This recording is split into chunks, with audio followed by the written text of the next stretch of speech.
here. You can see my contact information if you ever want to reach out to me personally with more questions or just questions you might have about the high school, if that comes up, because I have been part of the high school planning committee for a number of years now. And so you may find reaching out to me about those kinds of questions would be beneficial as well. So I'll go ahead and start talking about Academy Lafayette and our commitment to the International Baccalaureate and what it means to be an IB school. So this is the quote. This is a quote that you often see on materials from IB. They promote themselves as an organization, and what they help provide schools is an education for a better world. And so as I kind of talk about our programming, I hope you can see why they've chosen this motto or this statement to kind of represent who they are. And then hopefully you'll also see in our own school how we kind of play that out. So an IB education, and this again is also a quote from their materials, that it is a community of schools. So when Academy Lafayette went through the process of becoming an IB World School, when we started with the middle years program, it was a commitment to be a part of this community of schools, have a school full of IB educators, and then also develop our students to take part in the mission of the organization. And what's really cool is when you look at the mission of the IB organization, you look at the mission of Academy Lafayette, you'll see that the missions have a lot in common. So, and these 5 points here are the parts of an IB World School that help kind of fulfill that mission.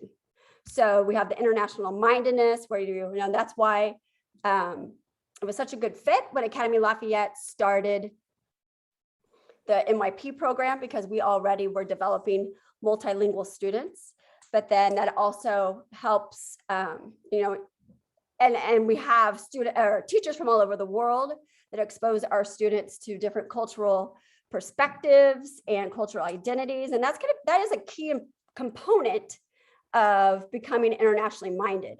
And international minded also is something that the IB, it's a term that they created to kind of capture what they hope students develop throughout participating in their program.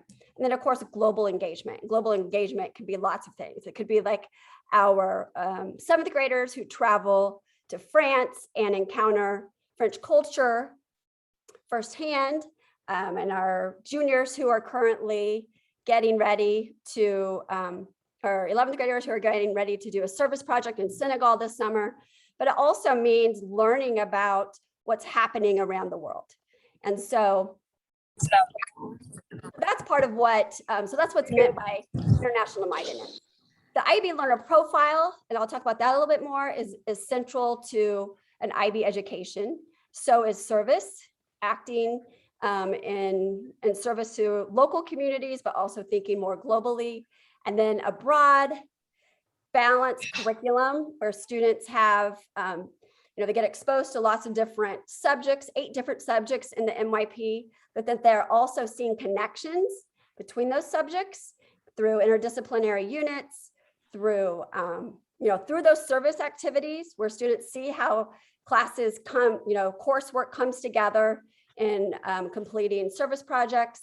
But then also a part of an IB education is these like research-based approaches to teaching, like best practices. IB helps supports teachers in staying up to date in best practices. And then approaches to learning, and I'll talk a little bit more about that in a few slides down, is really student focused and thinking about the skills that students need in order to learn anything, whether it's in school or outside of school. But those soft skills that oftentimes aren't taught necessarily, you don't have a soft skills class, but you're also expected to learn those soft skills to be effective learners. So IB really puts emphasis on helping students learn these skills. Okay, and that's through the approaches of learning. Okay, so I'm going to talk briefly about both of these programs. The diploma program is brand new for us this year. And then we have the IB program that we're in our 5th year of having this program. But I wanted to invite all people to this rather than separate them so that we can start talking about how they work together. And you can see these are the models of the two programs. And so I'll just kind of point out how that IB learner profile is at the center of both programs. And we'll look at what those profile attributes are. But you also see their approaches to teaching and the approaches to learning as being central in both programs. And then service on the outside and the next ring. And then the second to last ring there, you see the different subjects. So that's when we talk about balanced curriculum, all IB students, all MYP students take the eight subjects that they're there exposed on the ring, on that second to outer ring. And then the same thing within the IB diploma, you see the 6 groups where student subjects come from. So these students have exposure to all of them. Okay, so the IB learner profile, these are those attributes, and we've been looking, like with the middle school in particular, we've been spending a lot of time considering ourselves and like what attributes we currently have and are proud of, but then also identifying these attributes in others. And so in IB education, part of what we do is to help instill these attributes in our learners and make them aware of these attributes in themselves and in others, and also recognize areas of weakness and encourage growth. We also, as educators, try to represent these attributes as well in in the way that we teach, in the way that we talk to kids, in the way that we manage the day-to-day, and also just build our programs. So all of your students, no matter what grade level they're at, should be able to tell you something about the IB learner profile. We probably spent a good hour working on this already this year, maybe even more than that. And then these are the approaches to learning skills. So going back to what I was saying earlier about those soft skills, this is also an area that we have students reflect upon. And of course, we give them much more detail than just thinking skills, but have them reflect upon, where they are in certain aspects of these skills and areas of growth. And as students, grow in the middle years program and into the diploma program, they're able to articulate, what skills they have in these areas. So they become very aware of their own learning and their own areas of needed growth. So during the pandemic, we really had to cut back on this. There were very few service activities that we were allowed to conduct, but this year is what I'm referring to as a revival of that service aspect of education at Academy Lafayette. I know it was something that many of us were very proud of, that our school, had students engaged in service activities from a very young age. And our focus this year really is to bring that back to the forefront, to make sure it's still happening at every grade level. So you can see here that it is 6 through 12.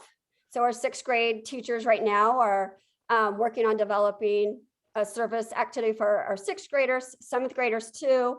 Every grade level, teachers are working on some service opportunities, experiences for kids. And as they develop through the MYP, they are also encouraged to start identifying their own service activities. And a key component, like the thing that I really, I find unique and also I think is very effective is it's not about counting hours of service. So many schools, that's like kids check off the boxes. I did that service, I've got 15 hours, I'm done. But in an IB school, it's very much about developing new skills. So thinking about the outcomes in your participation in service, and then also reflecting upon individual growth. So kind of coming up with goals, thinking like, going in this project, I really want to work on my collaboration skills with other people. And then following the service activity, taking some time to reflect on your individual outcomes. What did I gain from this? So, and then of course, how did I impact others as part of that reflection? So I find that, having worked in other schools and seeing the check the boxes approach to service, I find this very refreshing, and it just really fits in with what we're trying to teach our students about the learner profile, right? It's more than just getting things done, but that you are a whole, full, balanced person.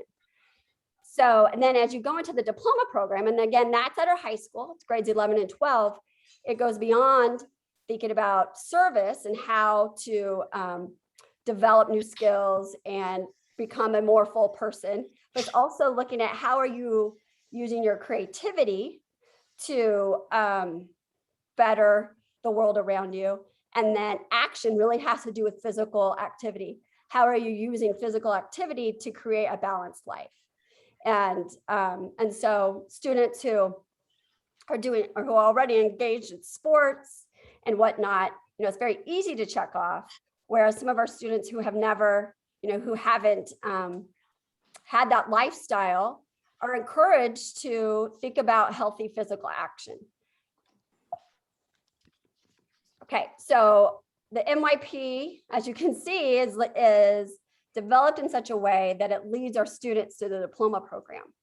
And so this diploma program that we've started this year, it's a highly regarded IB program. And the way that most people are familiar with the IB is through the diploma program. That was the initial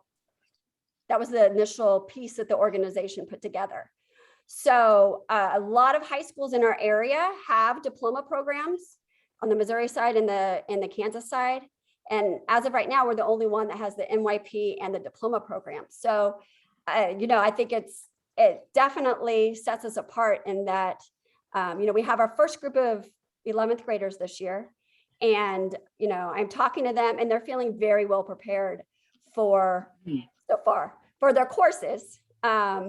And having worked in a school that did not have an MYP, and I worked with 11th graders that entered the diploma program, and I just remember the shift that had to happen in order for them to catch up to the expectations of the diploma program. And I'll talk a little bit more about that here in a couple slides. So at the end, so the MYP is 6 through 10. And in 10th grade, all of our 10th grade students complete what's called the personal project. So our 10th grade students right now are working on developing learning goals and product goals for this project. And it's a topic, it's an area of interest, whether it's a hobby or just like wanting to learn about a new subject. We've had students wanting to learn additional languages, and all different kinds of projects happened last year. So right now our 10th graders are kind of like finalizing learning goals and product goals. They're planning out how they're going to make this happen. And then they're going to act and develop, learn and produce. And then there's a reflection portion. And then the last piece is an exhibition. And this year we're excited that we'll be able to have a true community exhibition. Last year it was just students and faculty where we came around and saw what our juniors were doing, or excuse me, our 10th graders were doing, our sophomores had completed in the personal project. But this year we want to open it to the whole community so you can see what our high school students are capable of producing after their 10th grade year and after they've completed that whole MYP. And so that's an excellent transition into the diploma program. Like completing that piece helps students be better prepared for the level of independence, but also the level of expectation that you find in a diploma program. And then the diploma program kind of has its own culminating piece that they complete at the end of their senior year. And it's a research paper that's it really is the kind of paper that many students would end up writing in high school, or excuse me, in college. It's student selected, it's based upon something that interested them in a subject they took, and then they have a faculty advisor that kind of coaches them through some of the harder pieces and coaches them through that research process and the writing process. But it really is a true independent endeavor on the student's part. So just some highlights about the diploma program. I'm not going to go into a lot of detail about it, but we'll offer a more IB diploma focused program for our older students, for 8th graders and 9th graders and 10th grade families to get into the details. Of course, anybody would be welcome, but it might be too much information if you're just getting started at the Armour campus. But to highlight some of the program features or aspects, it's a very balanced college preparatory opportunity. So a lot of people compare the IB diploma to AP, advanced placement. But what's different about the IB diploma is that balance, in that we are offering IB classes in all areas, all subject areas. And so it really is a more balanced education. Whereas in the AP system, a lot of students pick and choose and you could still pick and choose within their diploma program, but usually most schools don't offer all of the subjects. So that's a distinction from the diploma program. And there's plenty others, but that's kind of the big one. It's highly regarded nationally, but also internationally. So it's internationally recognized. You can go to other countries, and when you talk about the IB diploma, people recognize what that is and understand the rigor that's needed in order to participate and complete that. And a lot of American universities provide college credit for certain test scores, similar to the advanced placement courses. And then what's really cool is we have an option for our students to complete the bilingual IB diploma. And actually, all of our current diploma programs, out of our 21 11th graders, 9 of them are pursuing that bilingual diploma. So it's really special. I have never known any other students to do it, and it's not very common in American schools. So that's really a special thing that we're able to support our students in. Okay, so now I know a lot of people. Now I'm going to talk about the assessment and grades. And this is an area that if you're new, if you're coming from one of the K through 5s, or if you are a new 9th grade parent this year, you'll soon find out that the grading is quite different than what you see in other schools and even what you see through a K through 5. So I do want to make what I consider a exciting announcement, because it's going to make our lives, the teachers' lives, so much better. Is we are going to have a new platform for gradebook and grade reporting that's going to be launched. The plan is to get parents access to it as soon as the end of next week. We're getting students into it all, like getting them access to it next week, but that's all coming. It's called ManageBack. There's even an app for you, and it is a software. It's software that is designed for IB schools. So it's going to help us with a lot of the needs. The students will be able to enter the reflections for their services action. All the rubrics and everything will be there and accessible. It's going to really enhance our ability to communicate with families and for students to understand how they're doing in their classes. So that's coming soon. ManageBack is the name of it. And you'll be hearing more, and we'll be sending some tutorials so that transition into learning how to use ManageBack is not as challenging. Okay, so now we're talking about assessment. There's 2 major types of assessment that teachers and kids talk about, and that is formative assessment and summative assessment. And what I think is helpful in trying to keep track of what this, as you hear your young people talk, is formative assessment is for learning. These are the homework assignments that might be asking students to complete. It's the practice work that's happening in classrooms. It's also classroom discussions. It's anything that the teacher is providing, like any kind of activity or enrichment or assignment that the teacher is providing for the students, or in order for them to learn the skills and the material that's, that will help them master the standards and skills. So assessment is for learning, whereas a summative assessment is a summary of what a kid can do. It's assessment of learning. So formative assessments are happening that lead up to that summative assessment. And the summative assessment is like capturing at that point in time what the kid can do. And it's the summative assessment that we use to identify, that's the grade. Those are the grades that matter the most. Formative is informing them about how they're doing. It's informing teachers about how their students are doing, so they know how to slow down or speed up, which kids might need extra help if they're struggling with certain skills. So they're very, very important. The summative is what you're going to see having the most weight in a student's grade. Okay, I kind of summarized what I was going to say here on this slide, but so before a summative is given, there's many formatives that come before that. In the MYP, so in 6th through 10th grade, every summative assessment is tied to at least one MYP criterion, and I'll show you what that means here in a couple slides. And there's always going to be a rubric that is given to students so that they understand on that summative what they need to do to reach different levels of achievement. And then it's really important that students complete these, because it is these summative assessments that are helping a teacher give an accurate grade for a student. So if a student doesn't complete a summative, there's a hole. And that hole then is like missed information. It's like something about the student that we do not know. And then the teacher's then forced to try to figure out, kind of fill in the hole. And a lot of times that ends up hurting the student because we don't have the data on what they can do.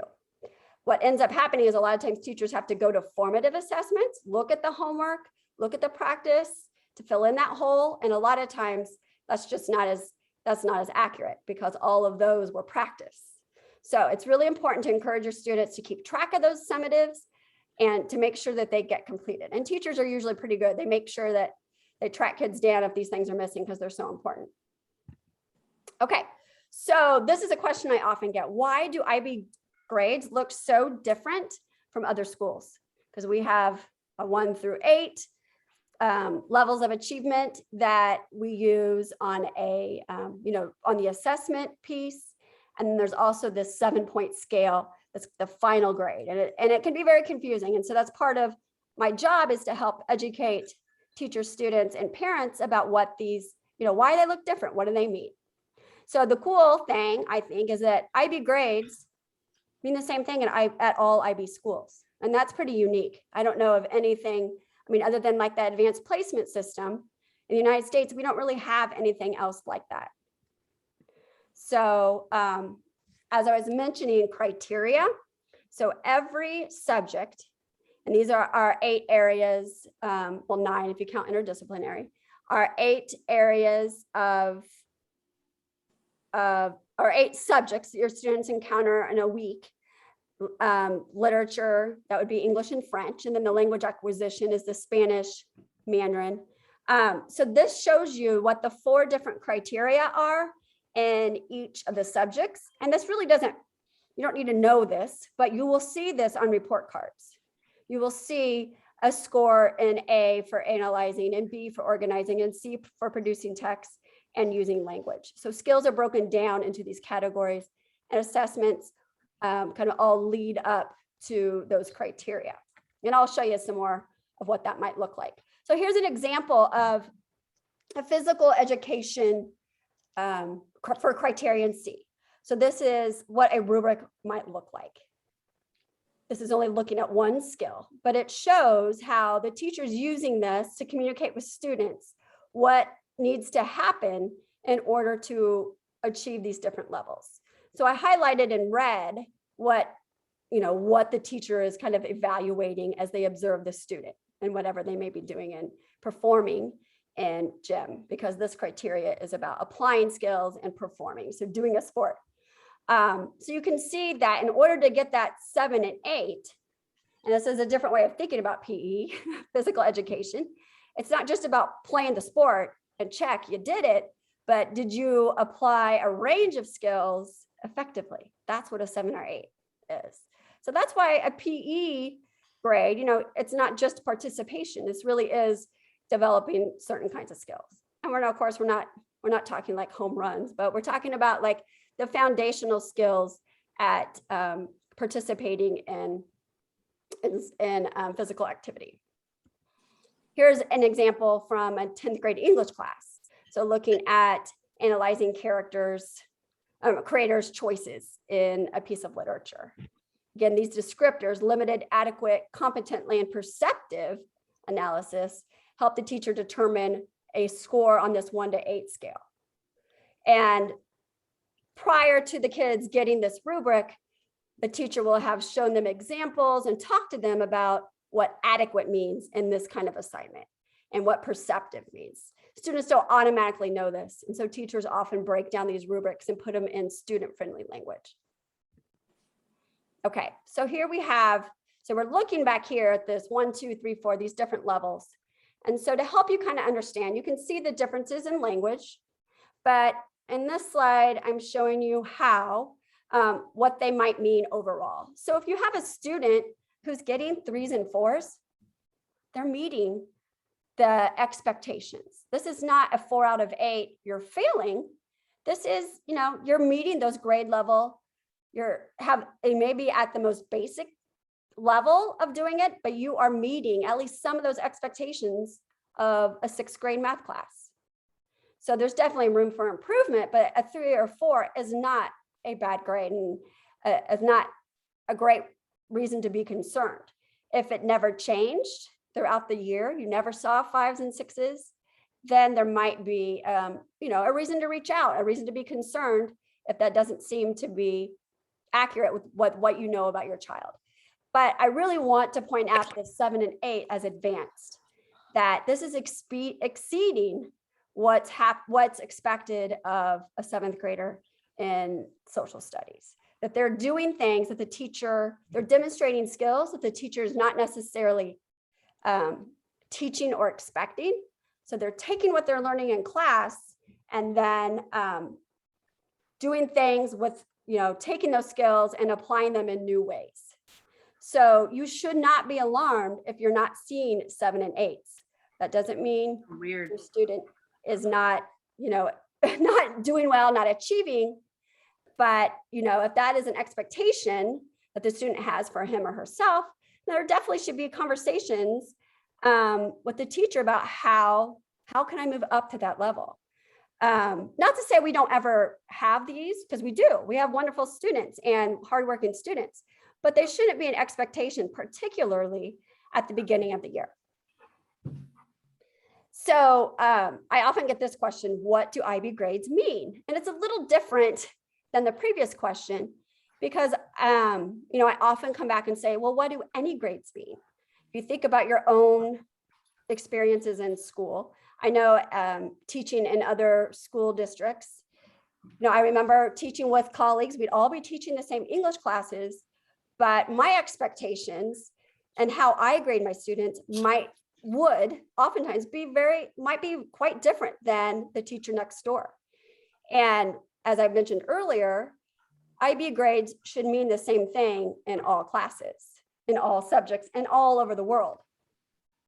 So this is what you see at lots of different schools. You see an A to F scale. Sometimes you see a 4.0 scale, a 20-point scale. Sometimes grades are determined on a curve, behaviors factored in. None of that, or attendance is factored in. None of that happens in an IB school. So, it really is about following there's certain standards, and teachers have to work to make sure we're all grading the same. It takes work, but ideally there should, a 7 or 8 means advanced at all IB schools, for example. So you will not see percentages in letter grades. You're not going to see us ranking students on a bell curve or marking them down for late work. There's sometimes repercussions for not getting your work late, but we're not going to, there's no 50% markdown for late work. Negative behavior or thinking that a student didn't put in enough effort, none of that figures into their grades. It really is about at what of on a 1 to 8 scale, where does the student's work best, where is it best represented on that scale? Okay, as I mentioned, IB grades are the same. They're supposed to mean the same thing all around the world, and we work hard to make that happen. It's not an easy thing to do to all be on the same page, but it's always our goal, and I think we're pretty good at it. So another thing about in the MYP, there's no averaging of grades. We do what is called the best fit, or sometimes you might hear a teacher say trending. They're trending at this score. And what this allows students to do is start somewhere, maybe you start off with a 2 or 3, but by the end of that grading period, you're getting a 5 or 6. And that's what you're trending at the end. Those 2 and 3s at the beginning of the year will not impact the student's final grade because we don't average that all in. Instead, we're looking at that point in time, what is the best fit score for students in those different criteria areas? I have an example. Okay, so this is just an example from some grade book. And this would be for an MYP class.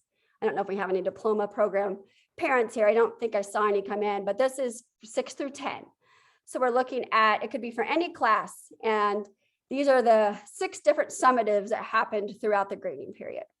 Sometimes they were, assessing kids on all 4 criteria, but other times it was just a few of them. So if you look at criterion A and you see those first couple summatives, there were 2s.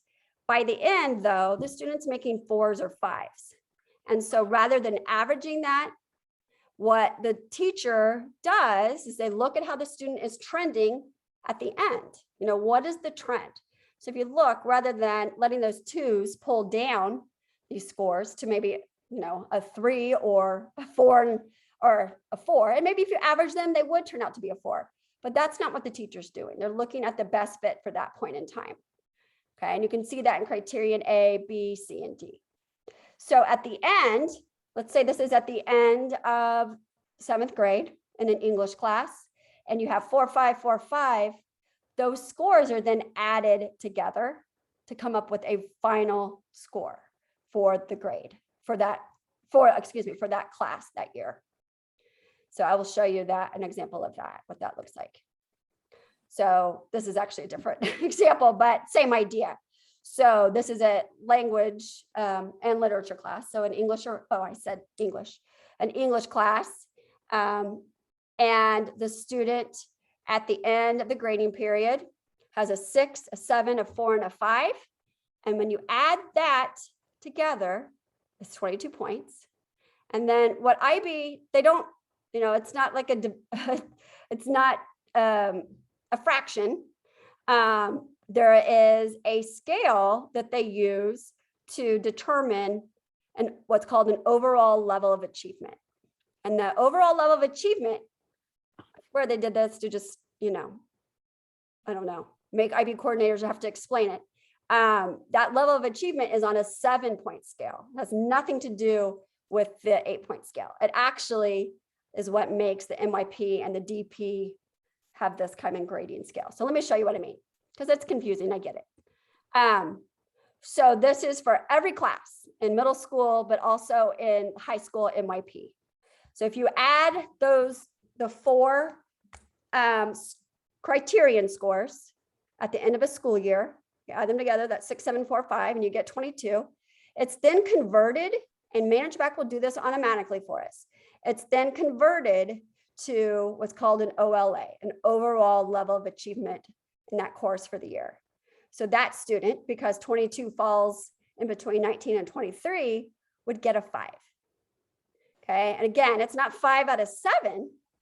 What IB has done, let me just go back. I'll go to this slide real quick since we're talking about it.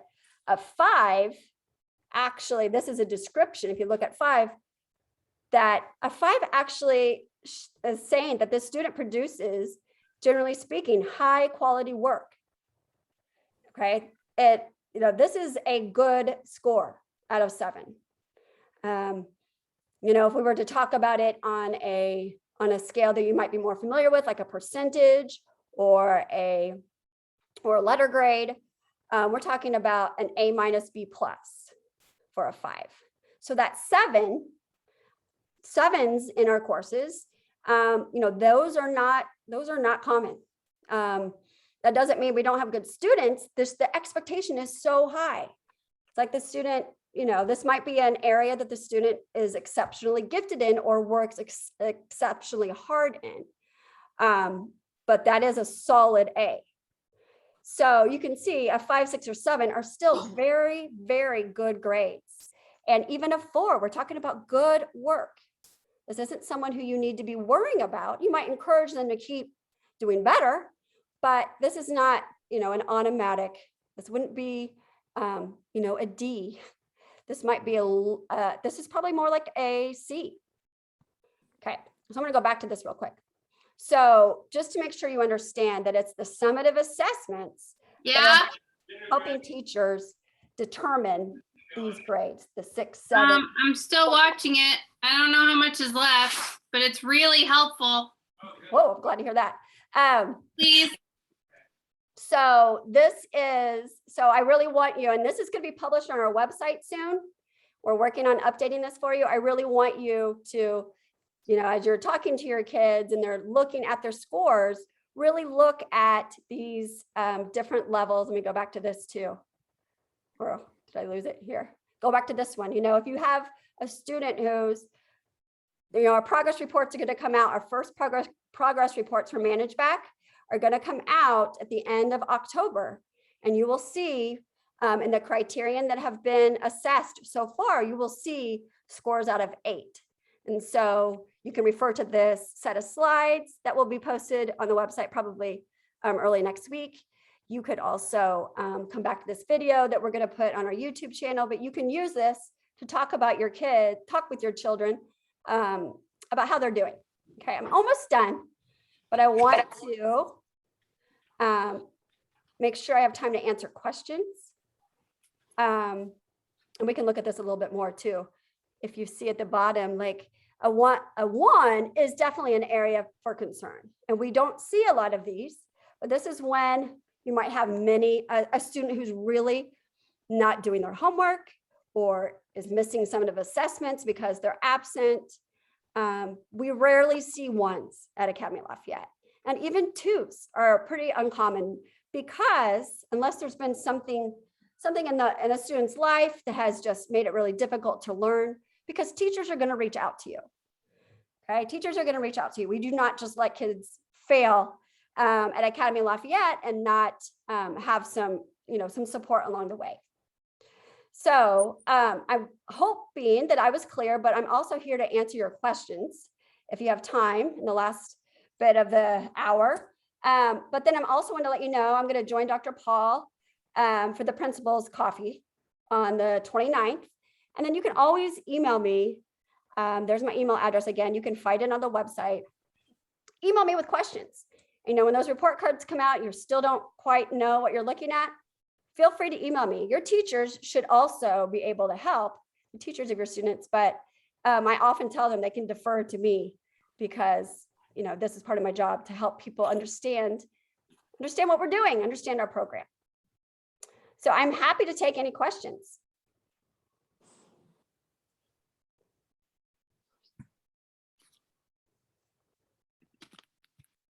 Anybody have any questions about grading periods? Something else you'd like to learn about? I mean, I can always provide more information in another meeting of sorts. Hopefully you'll start hearing about some service happening at your grade level, some service opportunities. And I think teachers might also be reaching out to parents to see if they have any interest in availability to help support some of these, because as you can imagine, some of them will be off campus. So we always need more hands when we leave campus. So I have a question. So I was just looking forward to the high school, the bilingual diploma. It was my understanding that the high school isn't French immersion. That is so correct. How is the bilingual diploma different from a regular? Yeah. Okay, so it really does take a student like ours who have had that French immersion experience to be able to do this, because like you said, the high school is English, but we're still, of course, supporting our French students. Our students have been learning French. So what the students who are pursuing the bilingual diploma are taking their environmental science class in French. So they're still able to do a content, like a subject that's not French, in French. And so that for the IB diploma, if you can do that, they award you this bilingual diploma. Because in order to read all the material, participate in a class that's all in French, and then also complete assessments that IB then grades, like they score them, to be able to do that in another language represents their bilingualism.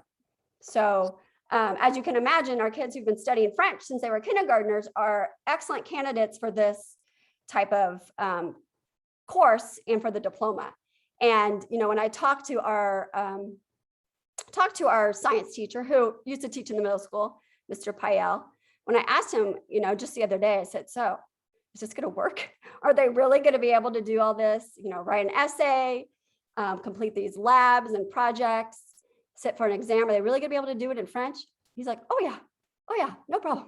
So we'll find out, how well we do at the end, in the summer when the scores come back. But he does not have reservations, and we already have a plan for any student who's struggling with the language to have some academic extension time with our French teacher. So that's how it works. Okay, so just that one class will be in French, and then they will sit for the IB exam in French. In French, yeah. That's really cool. Okay. Yeah, it is really cool. And then everything else they're taking is in English. So Okay. yeah. It'll probably be amazing for them. I know. They're like, oh, this is great.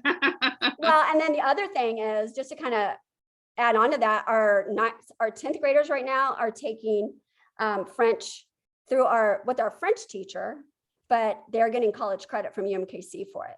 So they're already getting college credit as sophomores, and then they'll have this experience, this opportunity.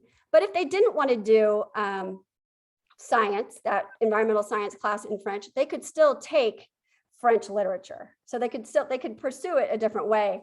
But in order to show bilingualism in the IB diploma program, you have to complete one of your subjects that's not that language in French.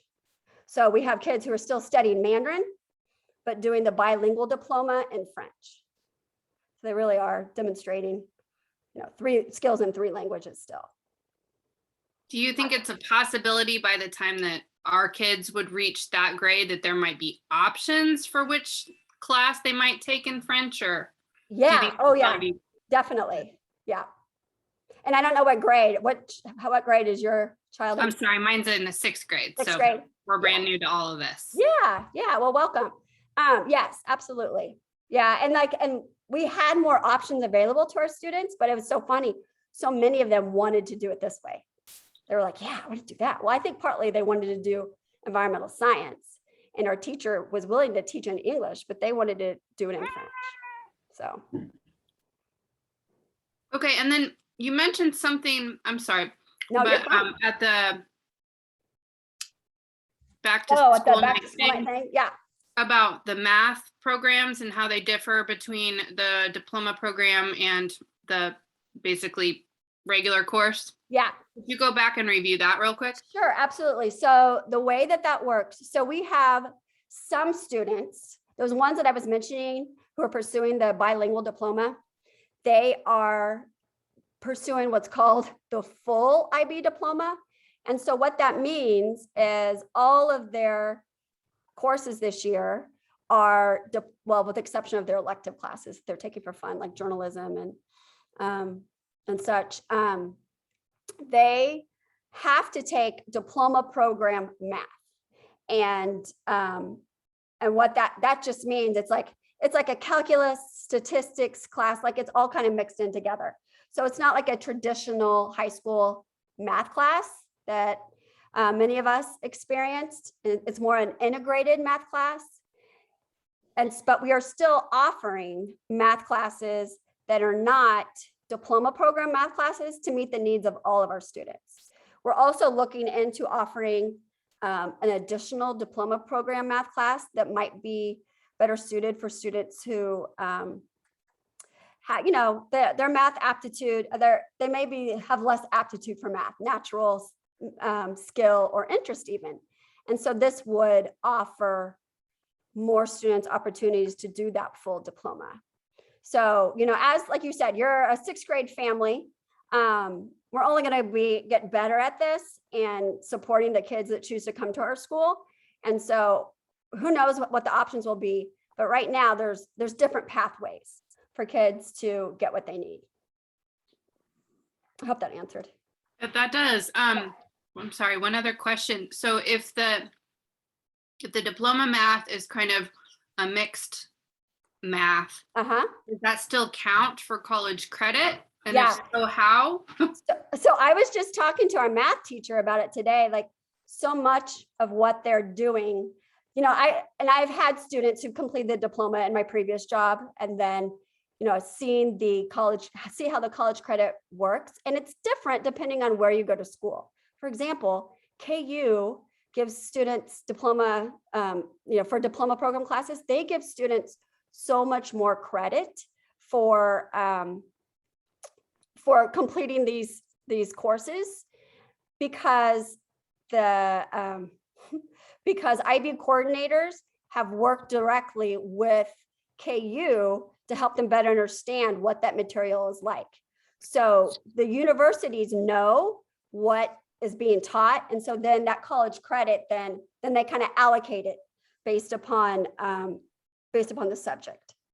So for example, if you get a 7 in your diploma program math class, kids often get 6 hours of college credit. Now a math major, it might end up being like elective credit, because they still have to take the math classes. But for a student who's not pursuing that, it would be, they might take care of their requirement for math. So you kind of have to dig in and talk to the university, and Liz Seeley, our guidance counselor, is helping families navigate that.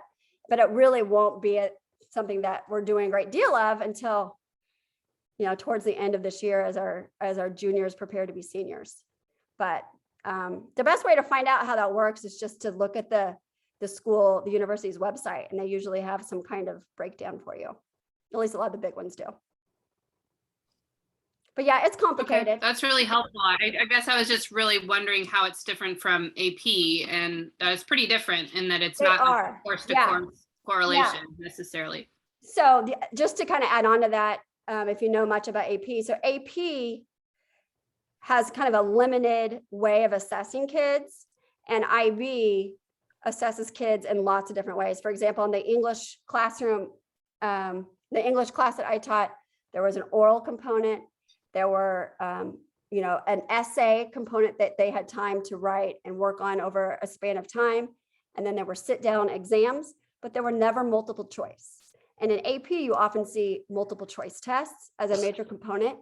And so IB really, I think, does a better job of authentic assessment and giving students opportunities to show what they know independently, rather than taking like these more standardized multiple choice tests. So I could talk all day about that kind of stuff, but having worked in both kinds of programs, I think IB prepares kids much more for college than AP. It teaches them how to think and research and be balanced, how to organize your life. Like all of those skills are being supported through IB programs, through like different components. It's pretty neat. Right. I'm just hoping it'll help pay for it too. Absolutely. And I could tell you stories of students who I've seen go off with full rides, scholarships from doing really well in these courses. So it's true. That's great. Thank you very much. Yeah, you're welcome. Any other questions? Okay, and I hope you aren't too intimidated talking about college if you're 6th grade parents. Don't worry. You don't really have to be thinking, we don't really have to be thinking about that in 6th grade. as far as class goes, but Liz Seeley and I are definitely working hard at making sure that our high schoolers get all and the high school families get all the information they need to maximize, like you said, maximize the opportunities to make the most of high school. Well, it's free, right? Okay, well, please don't hesitate to reach out, and I hope to see you guys in another time as I kind of talk more about different aspects of our program this year. So thanks for coming. Thank you. This was really, really helpful. Oh, good. Really- Yeah, you're really welcome. effective. I'm happy to help.